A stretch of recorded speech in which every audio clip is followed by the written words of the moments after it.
Okay, so we have here a 2001 Ford Transit 2.4 litre turbo, and we're just going to take off the EGR and clean it. So the first step of that is to undo this nut here, which is the Jubilee clip. Wind that out, slide this down a little bit if you can, and this is just the intercooler pipe, so just work it off. You might have to get a little bit violent with it, it's not a problem. Same with these clips here, press and pull, not the end of the world. And then on top there looks like two 8mm fasteners, one here, so there's one just here, and then there's one just here underneath this coolant hose. Now this coolant hose is connected here. Don't undo that, it's a bad idea. So we'll break these loose.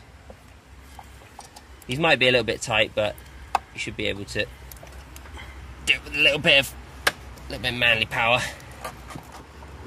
I think this might be disconnected on both sides, but obviously this can only pull so far in that direction. It's also connected on the back by two 10mm fasteners.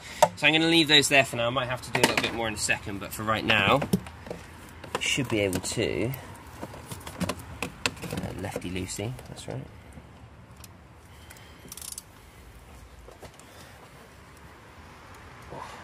That's tight. Mind your hands when you don't clasp them in the fist, because you'll smack your knuckles on that side. If it feels like it's not going to go, try something else, because you don't want to round off the bolt. That would be a very bad day. Especially considering its location. Yeah.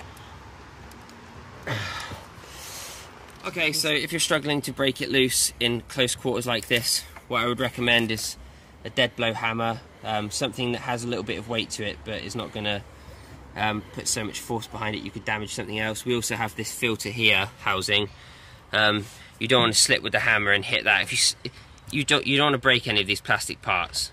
It might be a nerve-wracking experience. Just give it a good hard whack. See if you can break it loose a little bit. And there we go.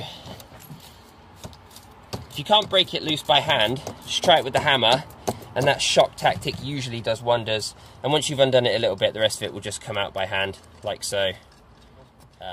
This vacuum line here is, you don't need any tools for this, just use your muscles, pull it off, don't whack your hand. And then there's one more bolt, same as what we just did, can't really see it. It's on the other side of here, so when don't drop your spanner. Yeah, don't drop your ratchet in the engine bay, because you might never find it again. Okay, so basically we'll pop it down on this side here. It's tough to see. Okay, and then just try and break that one loose as well. That's easier than the last. Yes, indeed. Right then, let's just unwind it a little bit more. Although they do look like the same size, so they're probably not that big a deal. Yeah, sometimes just pull down on it a little bit and it just applies a little bit of pressure so you can unwind these bolts here.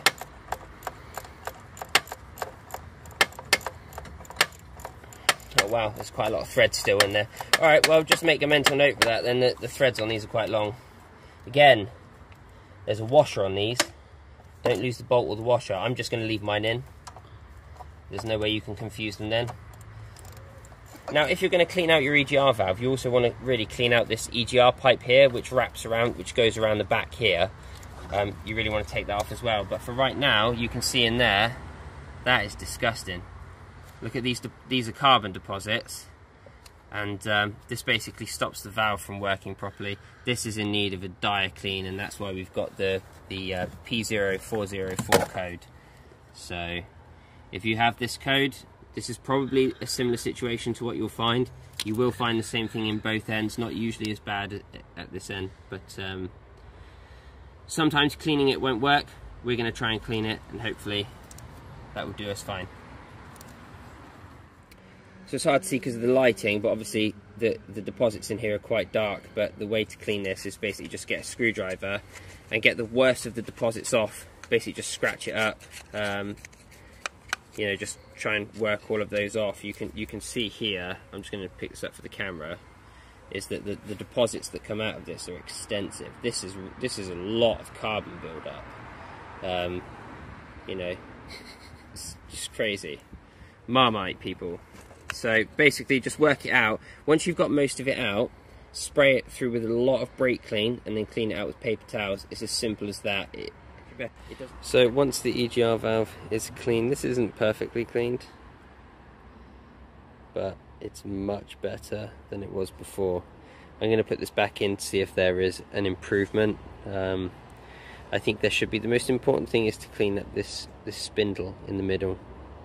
The carbon obviously around the outside is also important, but that is really that's the moving part. So that's the most important thing to clean up. Okay, now we're just going to put it back in. Okay, so I also just took out the sensor inside the EGR and I cleaned it. There was a lot of carbon deposits on it. As you can see now, it's cleaner, doesn't look brand new, but it will hopefully be good enough. The spanner to... Could you eat your dinner off it? Well, yes you could. I don't recommend it though. The spanner for this is 19mm. It might take a little bit of force to get it loose. It's probably a good idea to break it loose when it's bolted onto the van. I didn't do that. Doesn't have to be super tight. So the easiest thing to do for refitting this EGR valve is, rather than bolting up this part here, the top, to the plastic, it's better to connect this port here to the EGR pipe. This is going to be harder to move, so bolt this together first and then use the weight of this to bend it into place. Get these bolts started by hand first, snug them down, then put back on the intercooler pipes. It's pretty much almost the exact reverse of the way that we put this back together. So start this with the first bolt first. Always start your bolts by hand if you can. Make sure that you're not cross-threading them.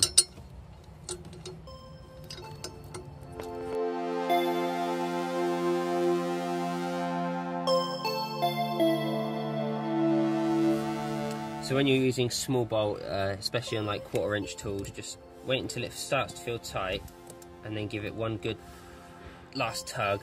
That's tight enough. These don't need to be hellishly tight. Same on this side here. Tighten it up by hand, and then that's the point. So this is the point where it's starting to feel tight, but I can still go more quite easily.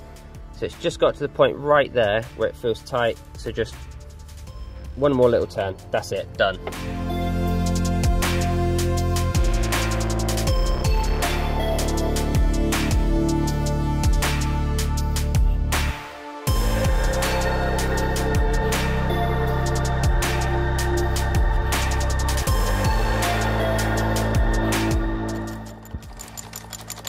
Don't tighten it all the way up just yet, because you want to make sure you've still got a little bit of movement so you can get the other bolt started.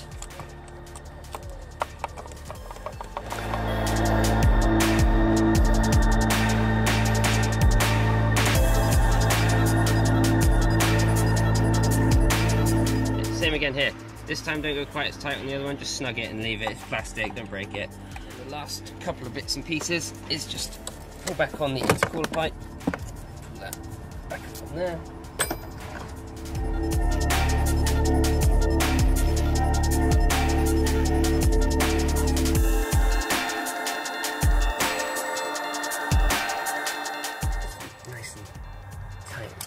Okay, now what we have to do is push out these electrical connectors. So this one here goes onto here. Make sure it clicks. Same up here. Push it on. There we go. And then we should have a vacuum. That should be on there. But it was not. Yay, fixing things. So we should have that vacuum pipe should be around here somewhere. Don't know what that's for. That probably wants to actually go into here like that, I should think. I think that's probably what that's for. So where did this go? Okay, there we go. And then just make sure that you put the vacuum hose back on and you just poke it on. Give it some welly. Job done. All the electrical connectors done. 2 bolts on the front, 2 bolts on the back. You've done up this Jubilee clip here. Both electrical connectors back in. You've snugged up the bolt for the sensor here. Sorted. So the EGR valve fault was on the powertrain control module setting on this vehicle. So we know we have some other faults to do, some wiring which we need to find, but for right now it looks like the EGR is fixed. So, sorted.